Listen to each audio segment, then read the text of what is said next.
2021 first DMK, second AIADMK, 3வது தினகரன், 4வது கமலஹாசன். சீமானு ஒரு ஆளையே காட்டல. ஆனா கமலஹாசன் சீமான் கம்பாரிசன் தான் சீமான 7% நெருங்க வச்சுது.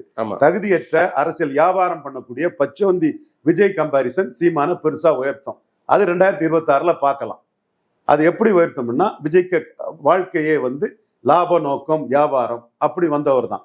அப்ப இன்னைக்கு இன்எலிஜிபிள்னு காட்டிட்டாரு, இந்த கூட்டத்துல இன்காம்பிட்டன்ட்னு காட்டிட்டாரு, கிளாரிட்டி இல்லாதவர்னு காட்டிட்டாரு. இது எல்லாம் சீமான்ட்ட கிளாரிட்டி இருக்குது, எலிஜிபிலிட்டி இருக்குது, 5வது முறை தரிச்சு நிற்கிறாரு, நம்பகத்தன்மை உள்ளவன் இருக்கிறாரு, நிரந்தர அரசியல் பண்ணக்கூடியவர்.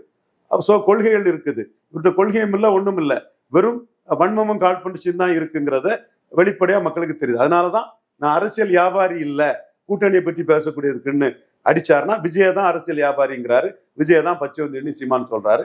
இது 2026 களம். 1% இருந்த சீமான் 8க்கு வர்றதுக்கு காரணம் கமலஹாசன் கம்பேரிசன் எப்படி இருந்ததோ, இந்த 8ல் இருக்கக்கூடிய சீமான் பெரிய அளவு ஜம்பாய் போறதுக்கு காரணம் விஜய் சீமான் கம்பேரிசன் தான்.